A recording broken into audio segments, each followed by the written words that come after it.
If you would just listen, I wouldn't have to yell, right? Have you heard that one? Raise your hand if you've said that to your kids, because I know I have. And raise your hand if you think that's working. Crickets. Because it doesn't work, and we know it doesn't work. And here's the thing. The reason I'm doing this video and this whole boot camp, especially this topic today, we have got to learn how to keep our cool, how to not get all hot and angry and yell, and to keep our cool and to be an example and a gift of love to our kids. Because the things that trigger you to lose it are they're happening so often throughout the day you don't even realize it, and you're creating a habit. It's chronic, like it's everything. It's the sippy cup, it's the snack, it's what shirt they're going to put on. It's everything for some of us. And if you're creating a habit of always losing it, or of using a tone of voice that you don't feel good about when you go to bed, and you end up sipping the wine and sipping the shame that you had this big blowout with your kids, you start to become a parent that you never wanted to be. And I know, because I was there. You make these small, sorry about the weird music, you make these small, mistakes at first, and then the kids feel that negative energy, and it turns into this spiral, this habit. Sorry, I'm so close, but I don't have my microphone, so I'm hoping you can hear me over all this crazy music in the coffee shop. And there's the wine. So here's why yelling doesn't work. See, when you yell, you are actually breaking the connection with your children. You're hardening their hearts. You're pushing them further away. The connection is gone, and we want to keep the connection because we want you to feel peace. We want you to have that that good vibe in the family where they feel like you are walking through life with them. You are supporting them and loving them, and you are their everything. You are their safe haven. You are their, sorry about this weird distracting music. And when you yell at them, you're putting distance between you. So you want to have the good connections going, and you want to have a feeling of peace. So you have to figure out first, why are you yelling? Maybe it's triggering something, what's happening between you and your child. Maybe it's triggering something that you're upset about, either in your day or your life. Or maybe you're yelling because you're frustrated that they won't listen to you. And I get it. I mean, that's frustrating. Whatever the reason, you have to stop, and you have to figure out, like I said, it's not you against them. It's you helping them learn how to be someone who keeps their cool. Because actually, when you yell, you are teaching them not to listen to you. They don't have a hearing problem. So if you yell, they're not going to listen any better.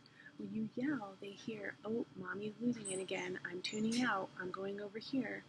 And you also teach them that they should yell when they get frustrated, or they get upset, or they have conflict in their life, because we all are going to have it. This is life. This is the valley of tears, right? So let's teach them. Let's empower them. What do you do when you're frustrated, when you're stressed, when you're having a conflict with someone?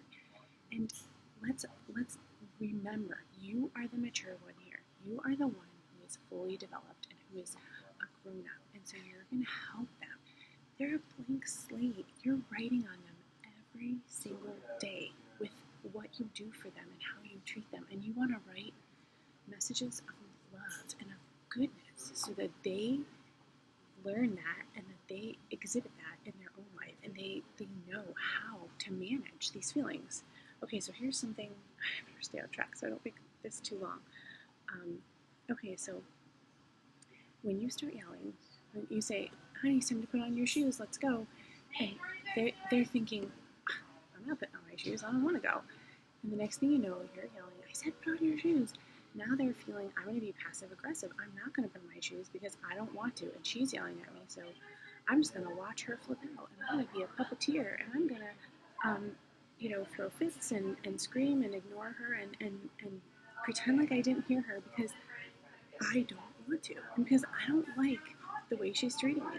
So you have to help them figure out how, in the midst of that, how can you help them with whatever it is they don't want to do. You have to give them, first of all, you're giving away your power when you yell. You're stripping the relationship, and you're stripping the connections. So it's like you might as well just not even be there. I think you're going to find, it's like they find your trigger, and then you're trying really hard to be steady, and they're pushing your buttons, right? And the triggering is then setting this reaction of things to happen. So if you're yelling, yes, it might work in the short term. I know some of you are thinking, but it really, in the long term, it really doesn't, because we're trying to raise these little souls to be independent and healthy and have healthy relationships, and not be angry and not feel like they don't have this, goodness and this love with their own mother or father. Okay, so things you can do to fix this situation. At least this is what's been working in my house. And I learned this from Love and Logic. Okay, so you come up with, well, first off, you sit your kids down and you say, however you want to say, Mommy is learning and things are going to change in our house. Mommy is taking a class or a boot camp or whatever you want to say. Mommy read a book, and we are not going to be yelling anymore in this house. And I am sorry, but I am learning how to do this better. And so we're going to do this together. Tell them that. That's what I did. Tell them, be honest with them, and model for them how to become better. You're going to validate their feelings when they have these feelings. And then you're going to try this. You're going to say, you're going to find okay, so say you ask them to do something. It's time to put on your shoes.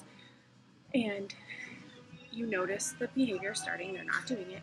So you come up with a family, like a code word. So it could be something as simple as, Felicity's not listening. It's time to get on your shoes. So you say it like that, and you know they're not going to put on their shoes. So then you say, you need to put on your shoes by the count of 3, or this will happen. And it doesn't have to be like, I'm going to, take all your shoes away, or we're not going. It doesn't have to be anything grand or dramatic like that.